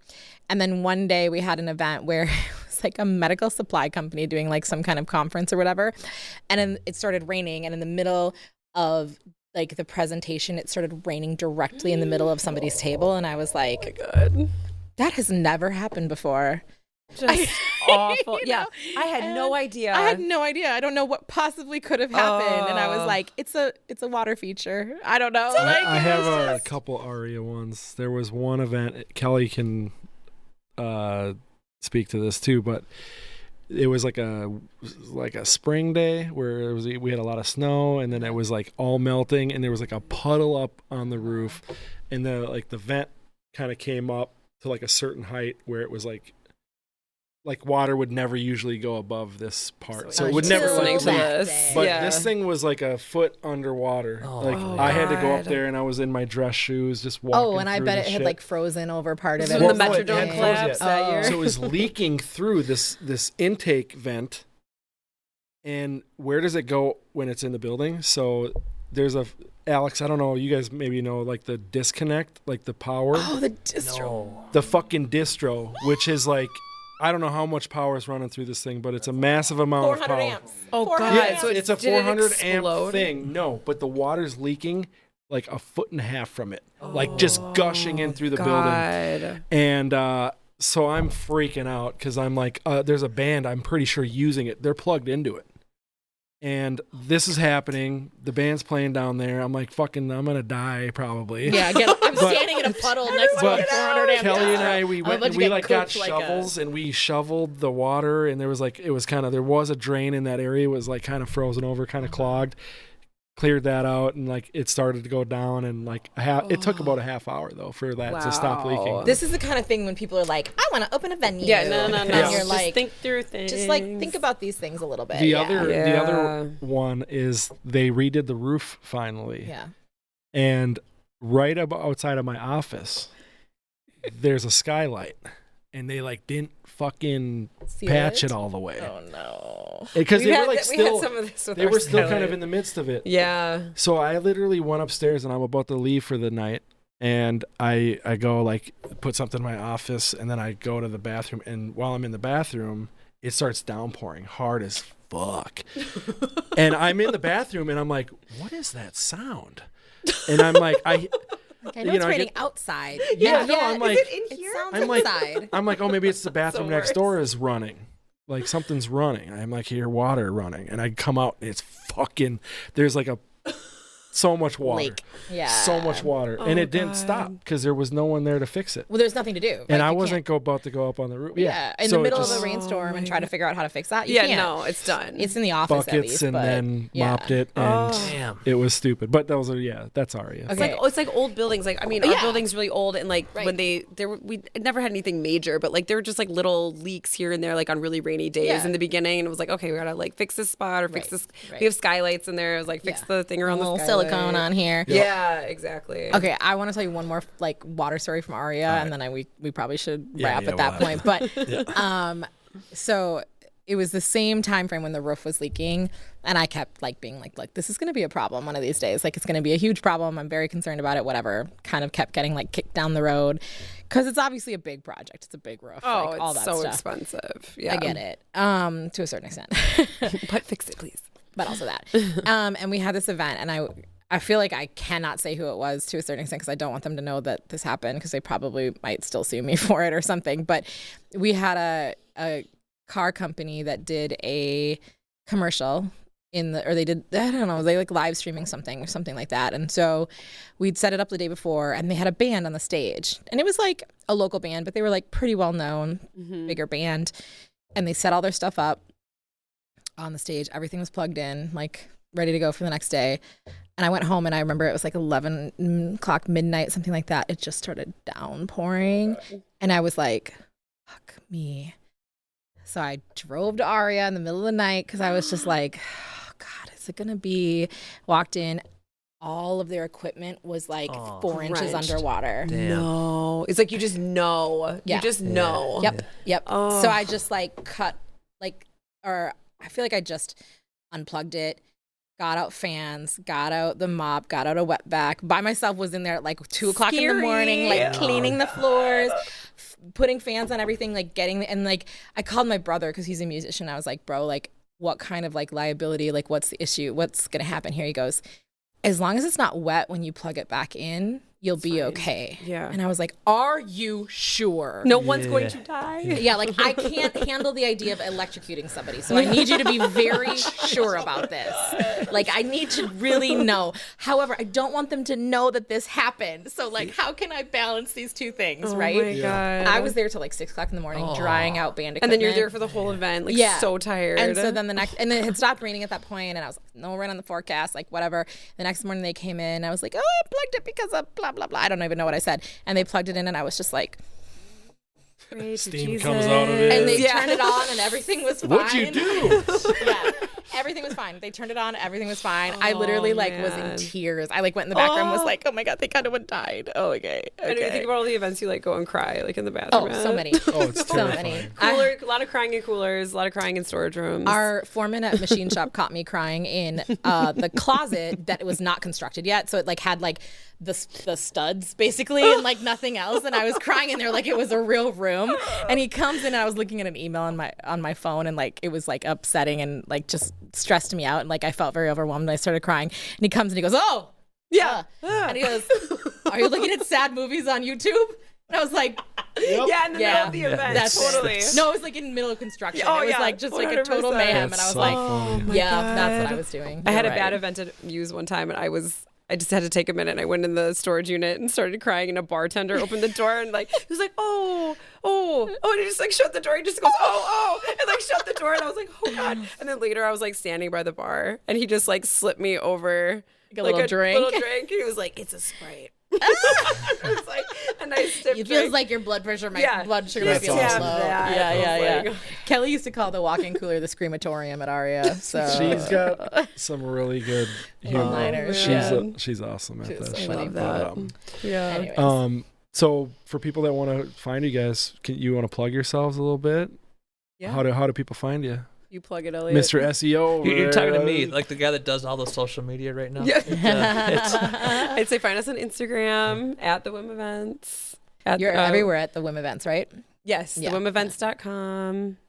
Jennae and Elliot at thewhimevents.com. You can inquire on our website on the contact page. We love that. Go through there, fill out your little form. Don't call and leave a voicemail. Yeah. Don't call and leave a voicemail. It gets buried. Jennae at the Women, Elliot at the Whim, not Jennae and Elliot. Yeah, not Jennae and Elliot at the Whim. Jennae at the Whim. You will not get anybody at Elliot that. At the Whim. Or info at. Yeah. Awesome. But yes, fill out that contact form. Please. Cool. Thank you. Thank you guys so much for coming. Thank you for having us. Thank you guys. So much fun. This is a good time. You guys are industry icons. Legends. So this is and it's so fun knowing you as long as we have finally call us a legend. Just kidding. And working with you in so many different ways and doing this. I'm just glad you know how to pronounce our last name. Jessica. Yeah. After 11, 12 years. We can talk after about I'll provide security for you. Thank you guys. Thank you so much for having us. Thank you for watching the podcast. Hit the like and follow button to stay updated on our latest episode. If you have ideas of topics or guests you'd like us to interview, drop us a comment and we'll see you next time.